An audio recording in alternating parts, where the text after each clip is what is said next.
kemudian dengan oh ini perteknya dari Kabupaten Bogor, oke lah mungkin di sini Kabupaten Bogor, PMK Bogor terindikasi juga terlibat terkait sengkarut alih guna lahan ini. Tetapi PTPN sebagai pemilik HGU perkebunan pengennya gampang. Oh produknya komoditinya nggak laku, nggak percaya saya Pak. Gampang alih fungsi, koefisien wilayah terbangun, kemudian izin lingkungan sudah. Pak jangan lupa Pak, Undang-Undang Nomor 39 tahun 2014 pasal 44 itu dijelaskan juga ada aturannya, integrasi perkebunan dan kemudian diversifikasi, dan diversifikasi perkebunannya itu prioritasnya agrowisata loh Pak. Bukan kemudian bangun perumahan, bangun Jurassic Park atau apa itu. Bukan itu. Ini ambil gampangnya saja.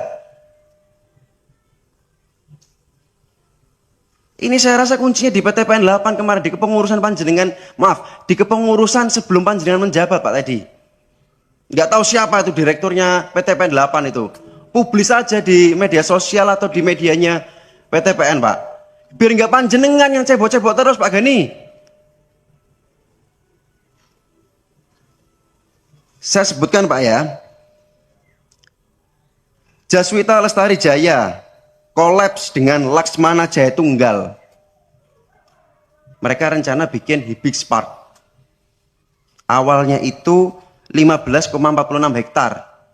Disetujui sama PTPN 8 16/9/2022. Dilakukan adendum jadi 21 hektar lebih di tanggal 23 bulan 11 tahun 2023. Perteknya udah tembus, izin lingkungannya Pemkab ini itu udah tembus. Ini kan ambil gampang ya Pak. Kalau bisa ngelola komoditi utamanya, kalau bisa memang meresapi PTPN perkebunan negara, bukan jualan lahan HGU negara, nggak mungkin Pak kepikiran Pak. Itu kenapa saya selalu vokal dengan panjenengan, bukan saya ada sentimen sama panjenengan, enggak Pak. Orang bukunya bagus di bawah kepemimpinan panjenengan, debt to EBITDA dari 19 kali jadi 3 kali sekarang. Tapi kelakuan-kelakuan yang pingin cari gampangnya, kelakuan-kelakuan yang masih ada feodalnya, ini ternyata masih ada Pak, nyuwun sewu Pak. Kalau kemarin yang kejadian di Surabaya itu mungkin korbannya lingkungan sekitar dapil saya, karena direndahkan sama direksinya PTPN 10, si Pak Tuhu itu, ini korbannya banyak Pak, dari alih fungsi lahan. Yang ada di PTPN 8 dulunya, sekarang regional 2 PTPN 1. Monggo Pak, dicek, dimitigasi. Dan yang kemudian, ini perlu saya sampaikan juga kepada masyarakat, kepada publik. Ini juga banyak oknum yang nebeng di lahan panjenengan yang menyebabkan terjadinya berkurangnya resapan air. Betul Pak ya? Betul Pak ya? Itu sampaikan juga Pak. Jadi saya minta Pak Gani, satu, cek di semua wilayah panjenengan. Pak, fokusnya PTPN Pak, bukan jualan lahan Pak.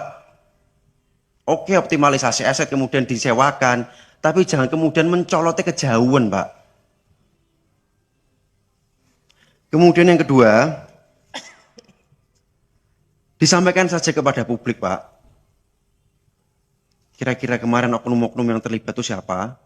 Dan yang ketiga, di sini dijelasin ada okupasi sekitar 500 hektar yang itu dikuasai oleh oknum. Sampaikan aja kepada publik Pak.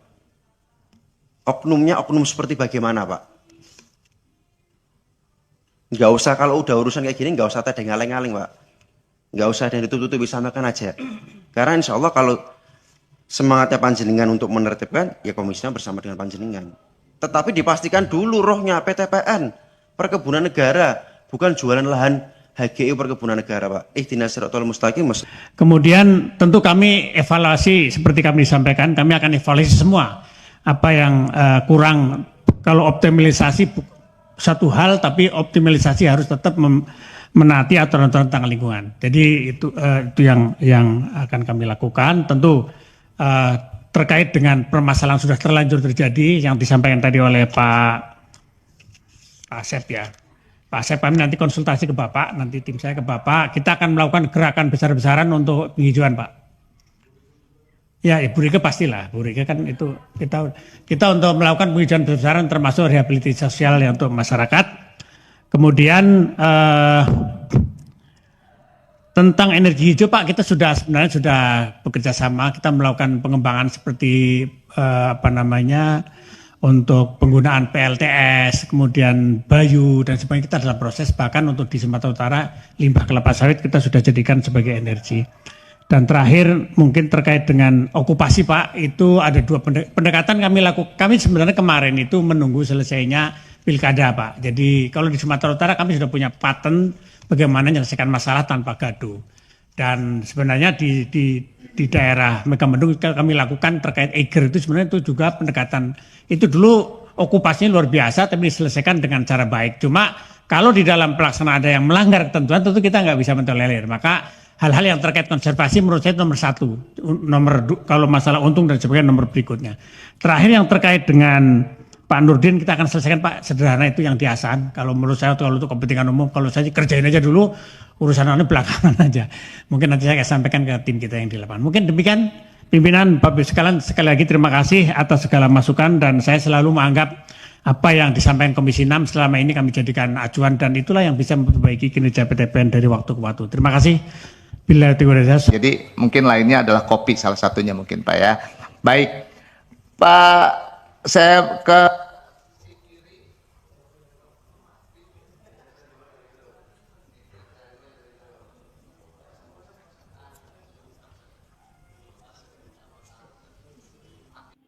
yang hari ini dipimpin langsung oleh Direktur Utama PTPN 3, Pak Abdul Ghani. Pertama, saya akan fokus kepada alih fungsi.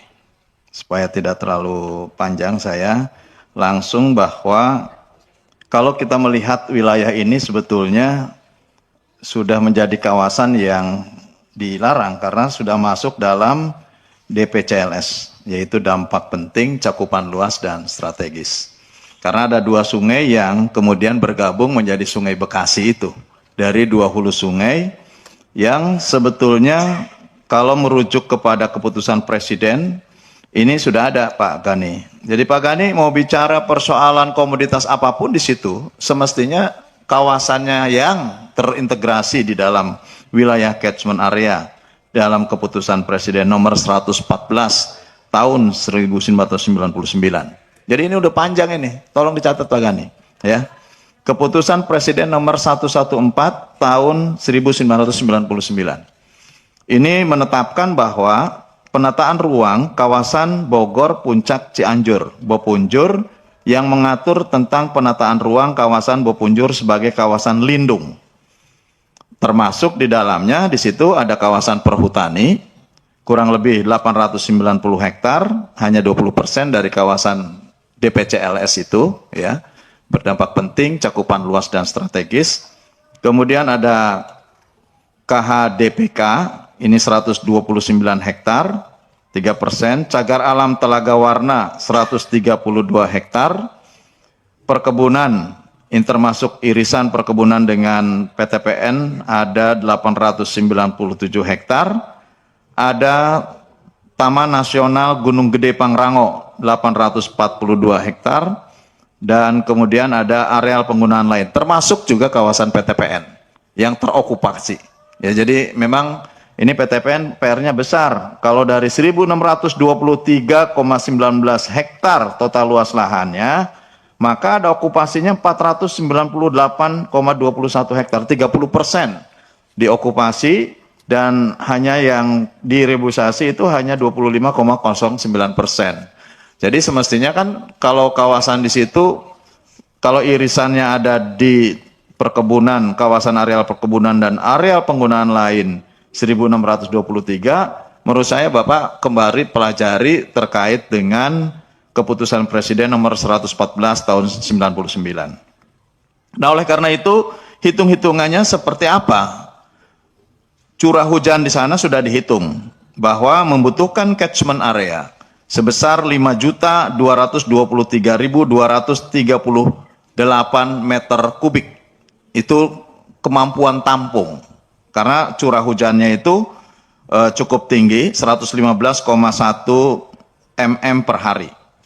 Nah, saat ini kemampuan penampungan air daya serap yang ada di wilayah itu, maka itu tadi harus kemudian menuju kepada reboisasi, hanya 2.565.685 meter kubik. Jadi ini hampir separuhnya, sehingga air yang biasa bisa diserap sebelumnya, semua ini ada kurang lebih 2.657.553 meter kubik lari semua ke Sungai Bekasi. Oleh karenanya, kalau memang hujannya nggak pernah berhenti di sana, maka air ini semua limpas. Belum lagi terjadi pendangkalan, kemudian daya serap di sekitar wilayah sungai juga. Ini memang tidak tercapai target-target untuk reboisasi. Oleh karena itu, menurut saya tidak berdiri sendiri ya. PTPN tidak berdiri sendiri, aturannya sudah ada.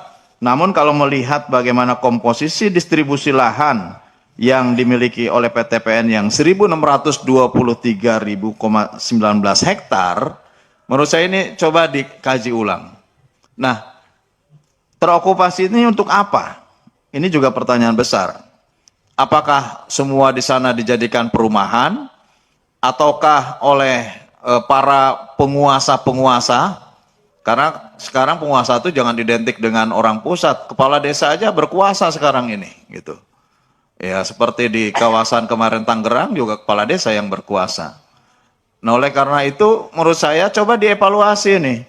Untuk apa saja yang 498,21 hektar ini? Itu kan yang ini. Kemudian bagaimana dengan yang mitra B2B? Ini juga cukup tinggi, 18%, 306,14. Kemudian tanaman teh sesungguhnya masih bisa menyerap gitu ya. Karena ini secara alamiah menurut saya memiliki sejarah panjang. Kemudian agrowisata juga, ini pembukaan lahan juga agrowisata. Pasos pasum. Kenapa ini ada pasos pasum di sana? Padahal perkebunan saya kira ya kalau memang di situ adalah areal DPCLS yang sudah diatur oleh keputusan Presiden sebagai kawasan yang dimoratorium untuk tanaman lain kecuali untuk tanaman reboisasi, serapan air, menurut saya ya semestinya tidak gitu. Nah, kemudian ada areal marginal. Areal marginal ini mungkin lerengnya sangat terjal ya. Lerengnya sangat terjal sehingga menurut saya juga dengan cara apa? Lereng ini juga bisa menyerap air. Ada emplacement. Ini juga menurut saya kecil sekali ya, cuman 11 hektar, ini kecil sekali. Tapi yang di atas-atas ini loh yang komposisinya besar termasuk yang diokupasi. Ini coba nanti mohon laporannya apa saja okupasi ini, Pak.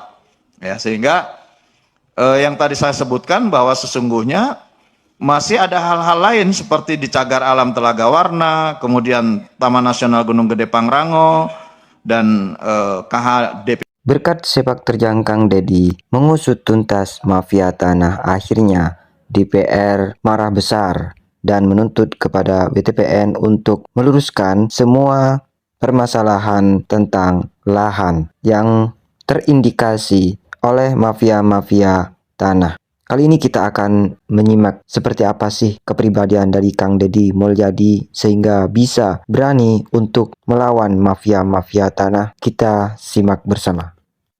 Ketika adab lebih tinggi dari ilmu, itulah rangkaian kata yang dapat admin sampaikan untuk menggambarkan sosok seorang Deddy Mulyadi. Namun pertanyaannya, mengapa sosok seperti ini justru begitu dibenci oleh para Habib FPI imigran Yaman? Apa yang membuat mereka merasa terancam oleh keberadaan seorang Deddy Mulyadi? Apakah karena beliau lebih dekat dengan rakyat? Ataukah karena keberaniannya menegakkan kebenaran tanpa takut menghadapi siapapun? Atau Habib-Habib ini ada misi tertentu di Nusantara? Dan lebih dari itu, mengapa sosok seperti ini justru ditinggalkan oleh wanita yang pernah bersumpah setia kepadanya? Deddy Mulyadi atau lebih dikenal dengan sebutan KDM, atau orang Sunda menyebutnya Bapak Aing. Dia adalah figur pemimpin yang benar-benar hadir di tengah rakyatnya.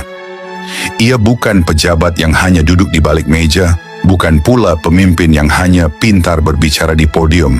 Memerintah hanya melalui WA, datang hanya membawa seplastik pisang goreng, datang hanya di atas motor, lalu ngoceh ngalor ngidul. Tidak. Kang Deddy adalah pemimpin sejati yang turun langsung ke lapangan, yang mendengarkan keluhan rakyat, yang tak segan mengotori tangannya demi membantu mereka yang membutuhkan. Ia bukan sekadar politisi, ia adalah pengasuh rakyatnya. Ia merawat mereka seperti anak sendiri. Sahabat dapat melihat atau bahkan merasakan sendiri bagaimana saat beliau berhadapan dengan rakyat. Ya, beliau sangat kasar, tapi lihatlah, ketegasannya bukan sesuatu yang menakutkan, melainkan justru sesuatu yang dirindukan rakyat. Sebuah pertanyaan untuk sahabat Puja Sumatera, apakah kalian setuju jika beliau menjadi calon Presiden Indonesia 2029? Tulis ya atau tidak di kolom komentar. Kang Deddy Mulyadi memang bagaikan magnet bagi rakyat. Setiap kata-katanya mengandung suri tauladan yang nyata. Setiap kalimatnya bukan sekadar retorika kosong, tetapi petuah yang hidup di tengah masyarakat. Ketika ia berbicara, mungkin terdengar kasar bagi sebagian orang yang belum mengenalnya. Namun anehnya, justru sikap itulah yang semakin membuat rakyat menyukainya. Mengapa demikian? Karena rakyat tahu ada ketulusan di balik kata-kata itu. Beda dengan kelompok-kelompok tertentu yang juga berbicara kasar, tapi justru penuh dengan kebencian. Mereka berbicara dengan kemarahan yang tidak menyejukkan, melainkan justru membakar hati, menanamkan kebencian, menyulut perpecahan. Tapi lihatlah Kang Deddy, saat ia berbicara kepada rakyat, meskipun terkadang terdengar keras, mengapa justru hati rakyat berbunga-bunga? Mengapa justru rakyat merasa tenang, merasa terlindungi? Saya puasa dulu tidak ada pasti, saya subuh-subuh tidak makan, ya kan? Karena apa? Karena anaknya 9. Selalu saya tidak mau makan. Karena saya nggak mau jatah kakak saya sakit. Jadi saya selalu punya alasan ketika Ded makan sahur, saya nggak alasan, nggak masih tidur ngantuk. Sesungguhnya apa? Saya ngehanggirin kakak-kakak saya yang 9, yang 8. Akhirnya apa? Karena ibu saya sayang banget sama saya, pasti saya diutamakan. Jadi kenal nggak Pak Deddy? Sangat dekat, sangat erat, selalu dekat sama rakyat, selalu jadi pelayan rakyat, pembela rakyat, selalu di tengah-tengah rakyat, mengatasi kesulitan rakyat. Sejarah tidak bisa berbohong. Banyak orang menganggap bahwa Kang Deddy adalah titisan Prabu Siliwangi. Benar atau tidaknya, tentu itu bukan urusan kita. Namun yang jelas sebutan itu adalah bentuk cinta dan penghormatan rakyat kepadanya. Ternyata jika kita melihat perjalanan hidupnya, Kang Deddy bukanlah seseorang yang lahir dari keluarga kaya raya. Tidak ada emas, tidak ada warisan berlimpah. Perjuangan hidupnya tidaklah manis. Sejak kecil ia sudah ditempa oleh kerasnya kehidupan. Ia tidak hidup manja seperti anak-anak sekarang. Ia tidak tumbuh dalam kemewahan. Sejak kecil ia sudah berjuang sendiri. Berjualan layang-layang, berjualan makanan, beternak domba, semua ia lakukan demi bertahan hidup. Ia tahu betul bagaimana rasanya berjuang dari nol. Maka ketika ia akhirnya menjadi pejabat, ia tidak lupa daratan. Ia tahu bagaimana penderitaan rakyat karena ia pernah ada di posisi itu. Maka ia tidak menggunakan jabatannya untuk menindas rakyat, bukan untuk memeras rakyat, bukan untuk memperkaya diri sendiri. Tidak, ia menggunakan jabatannya untuk menolong rakyat. Ia membuktikan bahwa seorang pemimpin sejati adalah mereka yang hadir di tengah rakyat, bukan hanya duduk di kursi kekuasaan. Dari pajak kendaraan bermotor. Dari pajak kendaraan 5 triliun, dari balik nama kendaraan 3 triliun. Berarti kita 8 triliun. Ya. Anggaran jalannya? Anggaran jalannya nggak nyampe 1 triliun. 900. Harus konsisten. 100% harus balik. Silakan mikir. Nggak bisa. Kan harus konsisten antara diucapkan yang dilaksanakan. Siap. Sekarang pajak jadi Provinsi Jawa Barat itu kalau masih ada jalan yang jelek, nggak logis karena pendapatan kendaraannya saja 8 triliun. Kalau pendapatannya dibalikin ke jalan, Pak nggak usah 5 tahun Pak, setahun jalan provinsi selesai Pak. Sikap seperti ini Pemimpin seperti ini sekarang sangatlah langka. Kang Deddy adalah contoh nyata bahwa kepemimpinan sejati bukan tentang kekuasaan, melainkan tentang pengabdian. Sikap yang ditunjukkan Kang Deddy adalah sikap asli orang Nusantara, bukan sikap penjajah. Tapi lihatlah para pejabat korup saat ini. Mereka mewarisi sikap siapa? Mereka bukan mewarisi jiwa leluhur bangsa ini. Mereka bukan mewarisi semangat para pejuang. Mereka justru mewarisi watak penjajah Belanda. Menindas rakyat sendiri, memeras rakyat sendiri, mengkhianati bangsa sendiri, membuat kebijakan yang menyengsarakan rakyat. Sementara Kang Deddy, ia adalah pengecualian.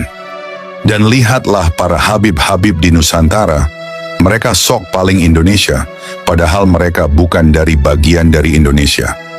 Mereka hanya menunjukkan kemewahan hidup di media sosial, ndawir di podium cuman memamerkan kesaktian leluhur fiktif di Yaman. Berbeda dengan Kang Deddy, dia menunjukkan kepada rakyat adanya kekayaan budaya dan tradisi Nusantara yang penuh filosofi, meskipun dianggap syirik oleh para imigran ini. Sebagai orang Sunda ya, yang orang Jawa juga sama, yang ngerti ajaran leluhur dia akan nangis. Karena bagi orang Sunda dan orang Jawa, gunung itu sesuatu yang sakral. Gunung itu sesuatu yang dihormati karena dia adalah sumber dari kehidupan. Dari gunung itu lahirlah air. Dari mata air lah lahirlah kehidupan. Ada danau, ada sawah. Kemudian itu lahir jadi kehidupan manusia. Makanya lambang orang Sunda dan orang Jawa tuh sama. Lambang ritualitasnya itu tumpeng. Tumpeng itu mancit ke atas. Mata ke atas, satu itu tunggal ya, bahasa itu. Kemudian ke bawahnya banyak makanan. Dari titik yang satu di gunung itu melahirkan bagaimana proses ekologi yang melahirkan produksi. Kang Deddy adalah seorang pemimpin yang tidak menjadikan jabatan sebagai alat untuk menindas, melainkan sebagai alat untuk melayani. Sungguh, rakyat Indonesia butuh lebih banyak pemimpin seperti Kang Deddy. Deddy, apakah berkantor di sini atau nanti seperti Saya berkantor di seluruh alam Jawa Barat, udah. Di seluruh alam Jawa Barat. Jadi nggak ada kantor. Bumi Jawa Barat ini tempat kantor saya. Nggak ada kantor pasti ini gubernur di sini. Alah, nggak. Saya mana ada di meja saya tulisan gubernur, saya nggak mau. Nggak ada. Terlalu formal. Saya muter aja kerjanya. Kan hari ini coba, ngapain hari ini harus ada kantor? Saya ngantor. Kenapa? Nana tangan sudah digital kok. Ngapain? Loh, ini sekdanya pinter, para asistennya pinter, para kepalanya pinter. Kan enak saya perintah hari ini, begini ya perintah hari ini. Dalam waktu 10 menit sudah keluar suratnya. Pak, surat sudah keluar edar. Sehari saya bisa 5-7 bikin surat edaran. Di mobil. Oke, saya baca, oke, jalan. Prinsip dasarnya ini. Ini teknologi sudah maju, masih ribut ngurusin kan.